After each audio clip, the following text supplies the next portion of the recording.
pronounce his name wrong too, just in case. Should I take notes first? Good morning. Sculpture reading, Luke 17, 5 through 10. The apostle said to the Lord, "Increase your faith." The Lord replied, "If you had the faith of the size of a mustard seed, you could say to this mulberry tree, 'Be uprooted and planted in the sea,' and it would obey you. Who among you would say to your slave who has just came in from plowing or tending sheep in the field, 'Come here at once, take your place at the table'? Would you not rather say to him, 'Prepare supper for me. Put on your apron and serve me while I eat and drink. Later, you may eat and drink'? Do you thank the slave for doing what was commanded? So you also, when you have done all that you have ordered to do, say, 'We are worthless slaves. We have done only what we have ought to been done.'" This is the word of God for the people of God. Thanks be to God.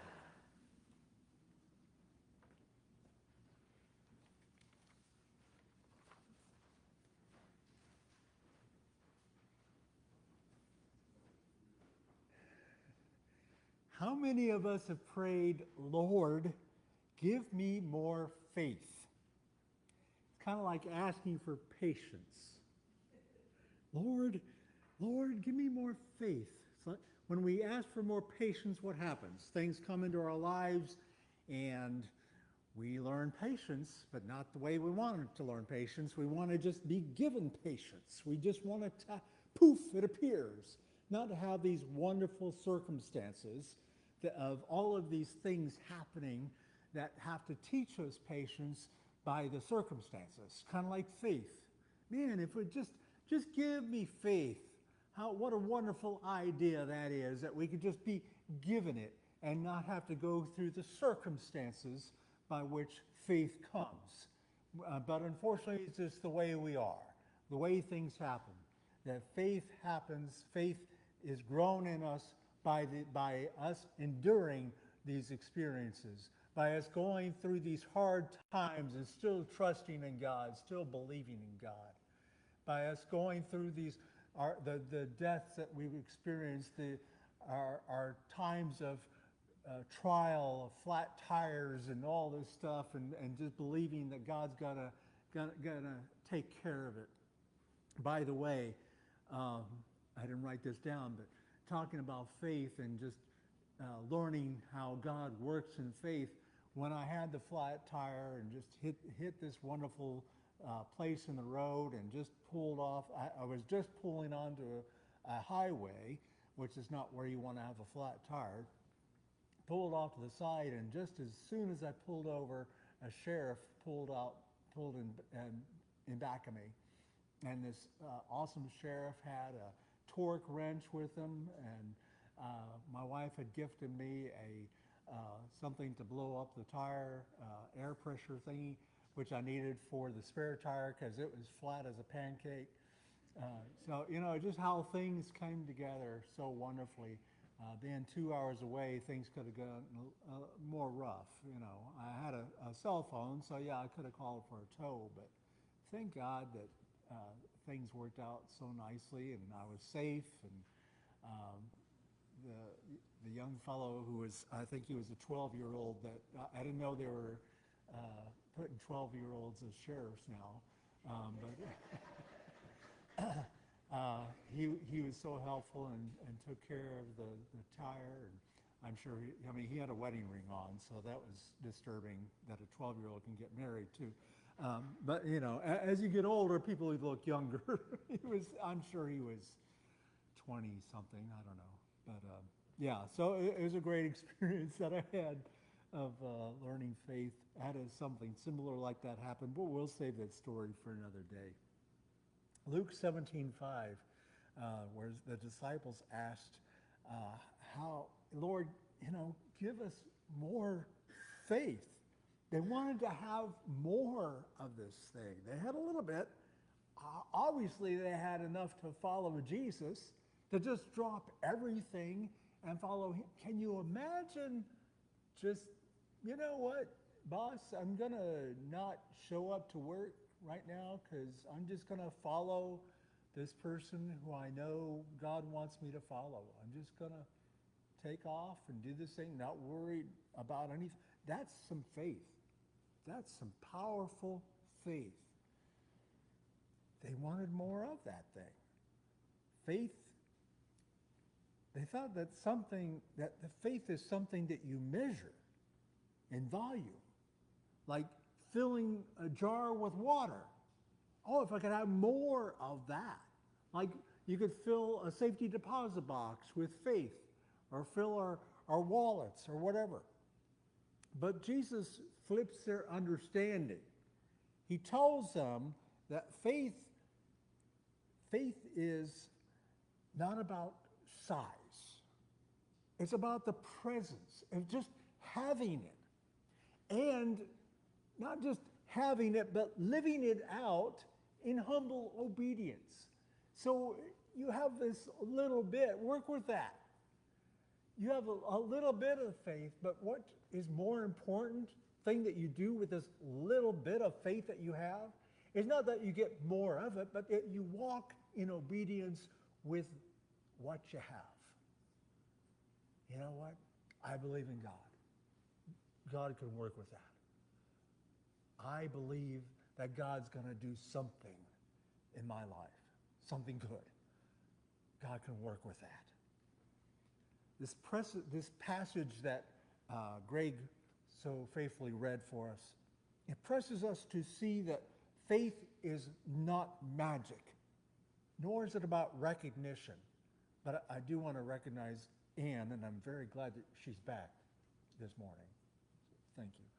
And grateful for all of the people that are taking part in this. It's an act of faith to just be here and to do what it is that people do as they serve. Greg showing his faithfulness, and Lynn showing her faithfulness, and Daniel and Amy and Brenda and all of these people that take part. There's a faith that it takes to just show up and to just do that which is God is calling us to do. Faith is daily walk. It's a daily trusting in what God has called us to do, whatever it is. It's a daily walk in obedience. It's daily faithfulness and service. And we'll look at this in three movements, I think, if we have time. Faith is about substance. Faith is about obedience. Faith is about an expression of trust. Jesus says about substance, Jesus says, if you had faith the size of a mustard seed, a tiny mustard seed, it's tiny. It's packed with potential. The faith doesn't need to be big to be alive. Craig Keener tells us this quote about faith. And he says, faith is effective not because of its quality. Faith is effective not because of its quantity, but because of the power of God in whom it trusts. We can have faith in all sorts of things. But when you have faith in God, that's something worth having faith in. Even a little bit of that. That's so effective and so powerful. Even a small seed of faith placed in God's hands can uproot trees of doubt, can uproot trees of fear, can do away with sin. There's a song that came on the radio, and it came at a time that I needed to hear it so very badly. I was on the way to a retreat, and it was going to be a wonderful experience, and I might have told this story, but I don't think I told you about the song that came on the radio. I heard that my son was in jail and still had this incredible thing that I was looking forward to, and talk about a whiplash of hope and fear and aggravation and concern, all of these things. And in the words of the song, I felt what it was expressing to me, what my heart was saying, what my head was saying. Sometimes you win some, sometimes you lose some, and right now I'm losing bad. That's the way we sometimes feel on our faith. It's easy to sing when there's nothing to bring me down. Another part of these words. What will I say when I'm held to the flame like I am right now? They say it only takes a little faith to move a mountain. Well, good thing, because a little faith is all I have right now. I love that line. It captures so well what I felt like in that moment. It goes on, but God, when you choose to leave mountains unmovable, give me the strength to be able to sing, "It is well with my soul." I know you're able. I know you can. Save through the fire with your mighty hand. But even if you don't, my hope is you alone. I know the sorrow, I know the hurt would all go away if you just say the word. But even if you don't, my hope is you alone. That's the kind of faith I'm talking about. That's the kind of faith that I'm glad that God gave me a mustard seed's worth when I needed it most. It's the kind of faith that in moments when you get the news that you least expect to hear, it's the kind of faith that keeps us grounded and keeps us running away from God and saying, man, I don't want to have anything to do with you. We need the kind of faith that works, that really works. We need the kind of faith that's not just showy faith. It doesn't just show up on Sunday morning. We need the kind of faith that shows up when somebody hurts us, when situations grab us and slap us upside the face. Faith is about obedience. Jesus' parable of the servant reminds us that the disciples' task is to obey, not to seek applause. We live in a culture that thrives on likes, on follows, and recognition. The true discipleship is not about what others think. It's about what God calls us to. N.T. Wright says, discipleship is not a matter of heroic achievement, but of humble service. In Jewish tradition, faith was closely tied to covenant loyalty and obedience to God. Teachers and rabbis, they often measured spiritual success by how well one kept the Torah, the law. Jesus reframes our faith not as achievement, but as trust and daily reliance on God. And in verses 7 through 10, Jesus is not endorsing slavery, but drawing on the cultural reality to highlight humility in discipleship. Servants don't expect applause in doing their duty, nor should we. We're just being obedient servants. We're just being obedient to God by just trusting and obeying God.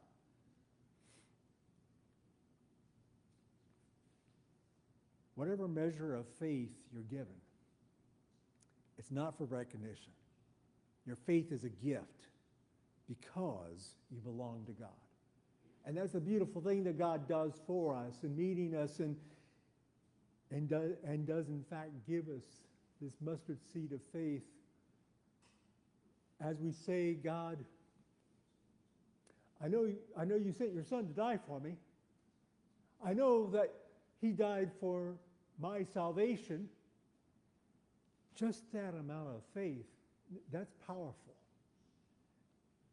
Just that amount of faith, it's good to know that that's going to carry us. That God's going to help us with just that amount of faith that says, I know I'm saved by grace through faith in Jesus Christ. I know that God can get me through a flat tire. I know that God can get me through this day when I feel like I can't get through this day. I know that God can get me through this experience, can move us from this point to the next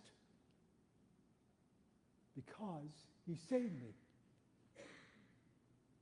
It's not because we're paragons of faith, but because of how He's brought us this far. Most of us are no spring chickens. We've made it through. We made it through kindergarten, made it through first grade, and some of us made it through a lot more than that. We won't get too detailed.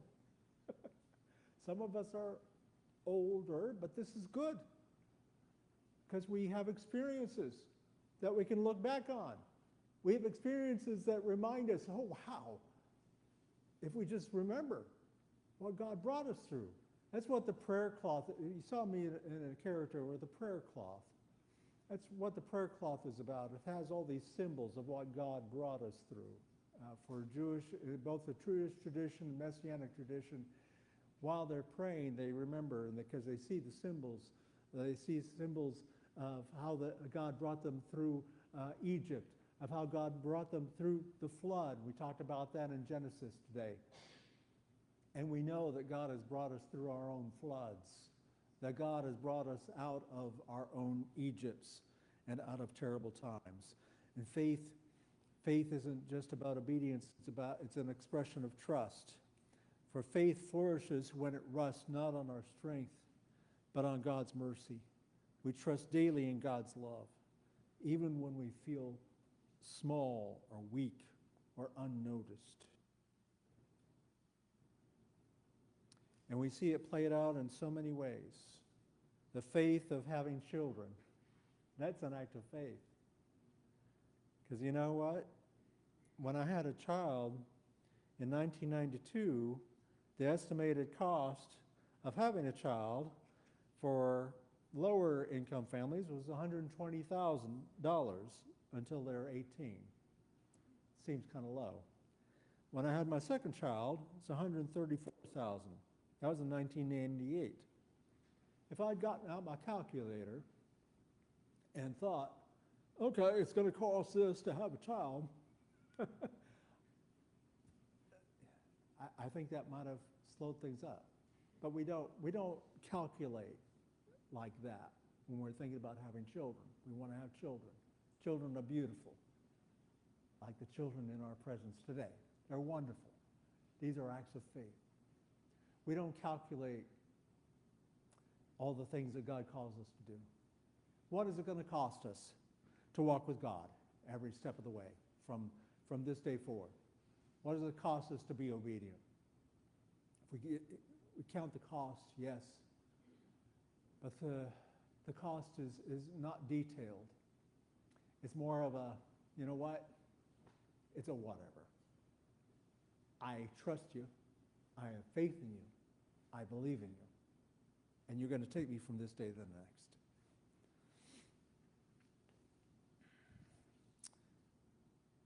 Because we know our God is faithful. Faith is not in what we seek, but in what God promised. There is no shadow of turning with thee. Thou changest not. Thy compassions, they fail not. As thou hast been, thou forever will be. Great is thy faithfulness. Great is thy faithfulness. Morning by morning, new mercies I see. All I have needed, thy hand hath provided. Great is thy faithfulness, Lord, unto me. As we come to the table, we receive the invitation, an invitation to just have a mustard seed of faith, a to me, tiny seed's worth of faith. Just a little bit of faith. And that's all God needs. To be faithful, to be obedient. To join this church is an act of faith, and one that you are invited to do so if you haven't already. To come to God through faith in Jesus Christ, to profess your faith, to say, I'm ready to be yours, O God. I count the cost, and I'm going to do it anyway. To be a member, to seek Him no matter what. I invite you to think on these things and to respond to these things as we come to the table. Please join us. I'm taking Ann's line. I'll let Ann take it from there. I have big words here if you want them.